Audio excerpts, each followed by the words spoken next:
So I deleted a bunch of stuff from my phone and I'm back. This is an old Ford.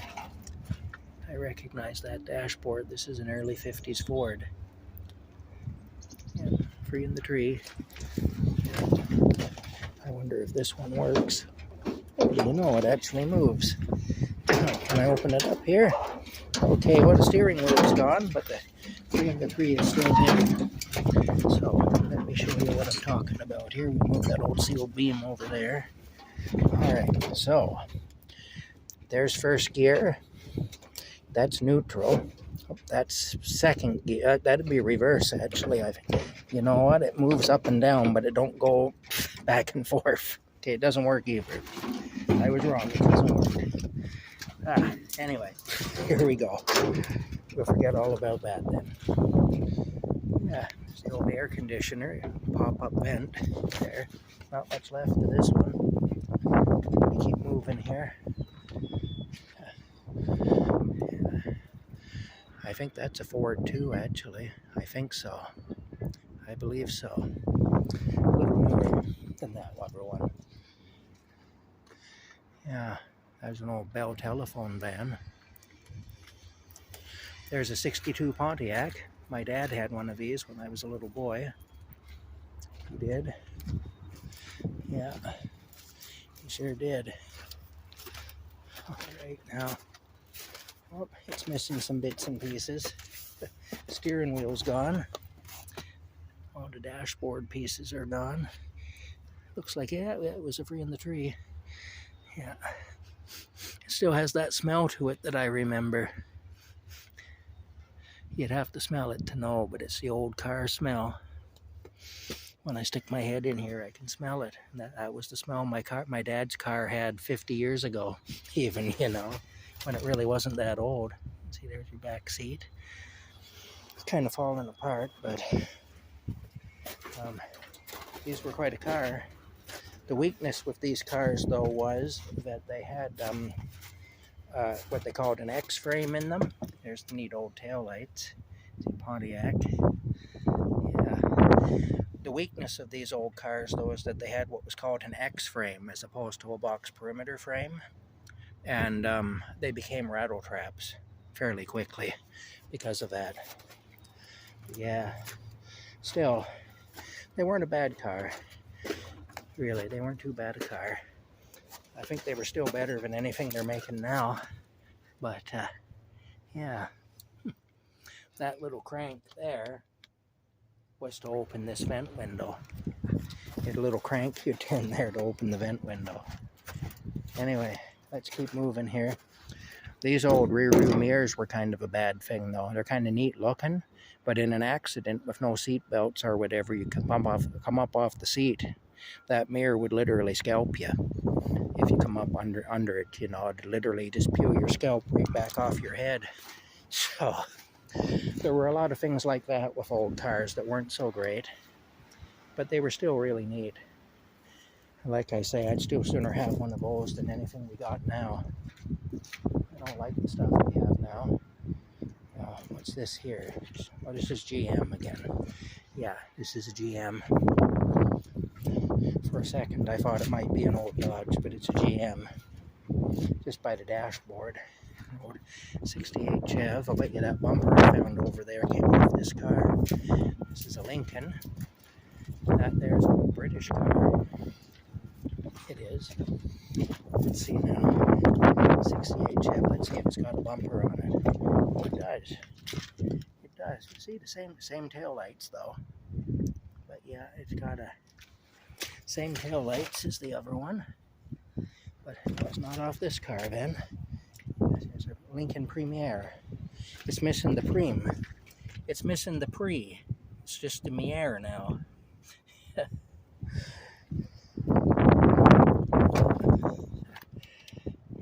pretty neat. Like a 57, I think. I think this is a 57. Anyway, let's keep moving here. I kind of like this little British car too, actually. I've seen it in here over the years. It's a Console. That's the name of this car, a Console. The name escaped me for a little bit, but that's what it is. It's called a console, this car. Anyway, let's keep moving here. Pontiac again. There's one that's a little newer. That one's either a 63 or a 64 Pontiac. But let's keep, I remember those cars being really common. Not so much now, though. Even in places like this, they're kind of rare. Let's keep moving along here. Anyway, I found the car he was telling me about, but it's not going to work. The truck he told me about, but it's just not going to work out. Old Ford from the 70s. Yeah. These were a nice looking truck, I always thought. You know.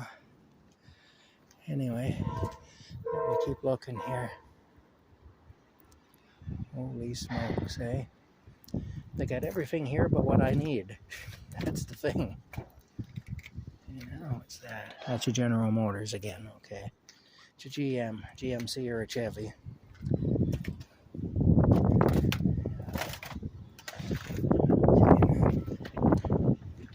I'm trying not to step on anything that'll poke a hole in my nice new boots.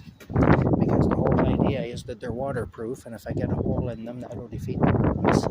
So, and it's very easy. It's very easy to get a hole in your boots in a place like this. I'll tell you. There are more old cars over there, old 50s cars and stuff. Yeah. Oh my goodness. Wait a minute. Wait just a minute. What did I see? Oh yeah. Oh yes. Is it in it? Oh, look at that. I actually found one. Ah. My luck is changing. It is. It's actually accessible too. Oh, there we go. All right. As long as it isn't broken. And look, the door panel's even already off. Yeah, see it again, this one's a little newer than mine. This is when they changed the body style, and the dashboard changed at the same time. This would be like a 1999, but it doesn't matter. It's the same door latch. So that's good. That's what I need right there. Ah, let me see now. I see the little spin nuts there on it. Holy smokes, okay. I have an idea now of what I need. I do. All right. I'm going to have to get to work and take this off then. I brought a few tools. I may not have the tools that I need though, but I brought a few tools with me. Okay. Well, that's a stroke of luck right there anyway. I'll have a quick look and see if there's any others. You know what we'll do before I take that off? We'll have a look at the old cars down here. Why don't we do that? Just to celebrate, we'll have a look at the old cars down here. We will. Old square body. When I worked for Canadian Tire in Perth, we had two of these old square body trucks that we used to store trucks, and I often drove them. And this was back in 1990. And they were like, one of them was a 1975 and the other one was a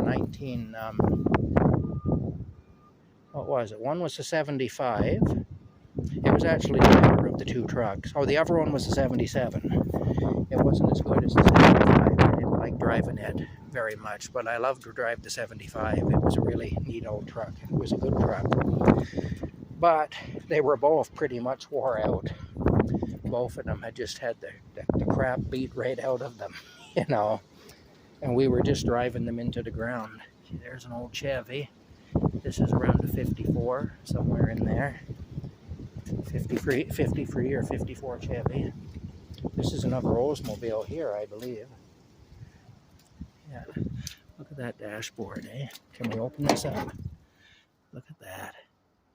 Isn't that pretty?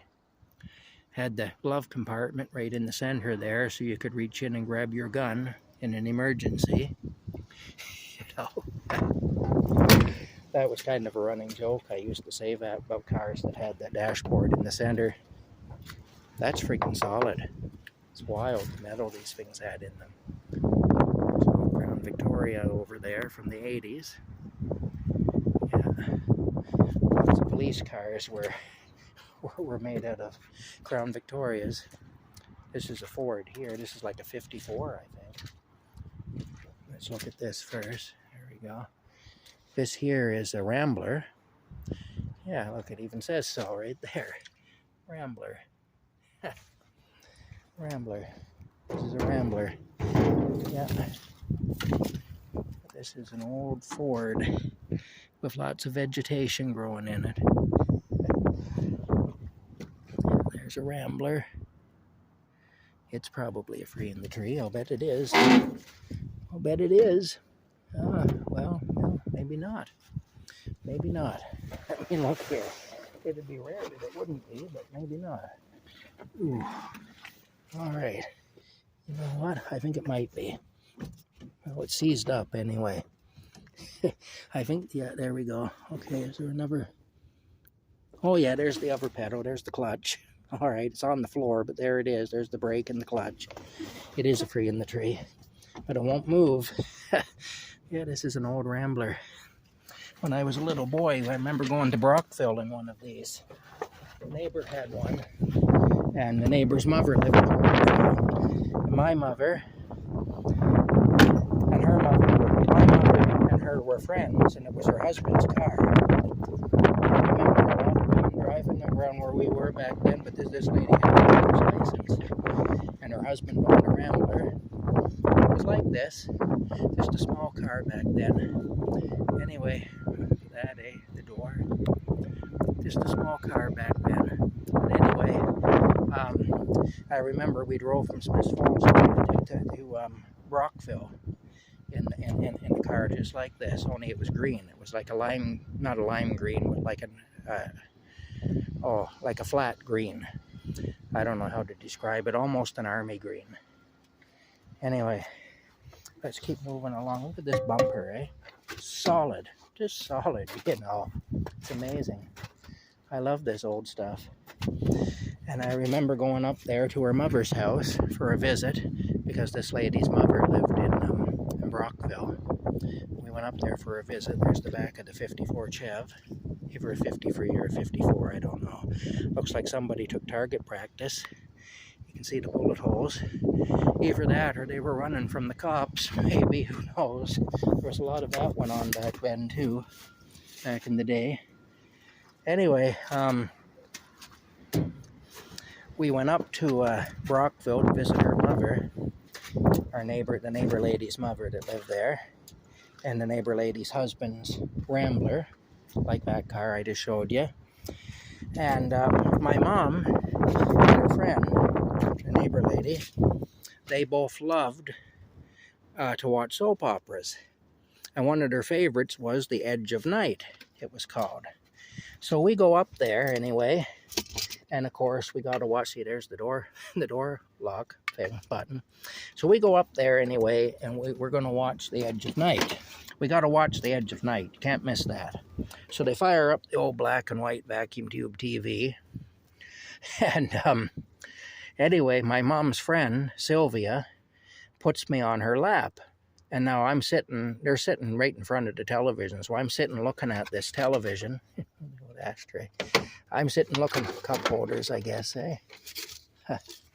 Yeah. I'm sitting looking at the television.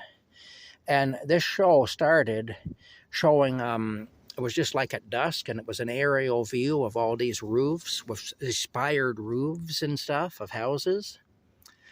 And there was this organ music that played. And it was just this, like that, you know, that's how it sounded, the organ music. And, and then, so that kind of freaked me out. I was only like 3 or 4 years old. I think I must have been 3 years old, actually, looking back on it. But either 3 or 4, probably not 4 yet. Anyway, I'm sitting on my mom's friend Sylvia's lap, and I'm looking straight ahead. The television is maybe 3 feet or 4 feet in front of me. And black and white picture, like I say. This eerie aerial view of these rooftops, these spired rooftops at sunset, so the lighting was kind of creepy too. And this organ music playing, this like that. And then this announcer came on with this really creepy voice, and he says, "The edge of night," like that. And when that guy came on and said the edge of night, these white letters appeared very small, and they just come right up like that, and they got bigger as they came up on the screen. It was like a little dot in the center of the screen, and then it come right at you, and it got big, and it said, "The edge of night," you know, just as the guy was saying, "The edge of night." Anyway, I pissed myself. That's the long and the short of that story. I pissed my pants. Of course, I soaked my friend, my mom's friend Sylvia. She was wearing a knee-length skirt at the time, and it was just sopping wet with piss. Because my bladder let go. I got so scared and I pissed myself. Anyway, maybe I shouldn't tell that story. It's a little embarrassing, but bear in mind I was only 3 years old, and I'm a lot better now. I haven't pissed myself in, well, probably 5 years, I'm proud to say. So I've definitely improved. Anyway, I got to get this out of here. I can't be fooling around anymore. Time to get at it. Okay, we'll see you later.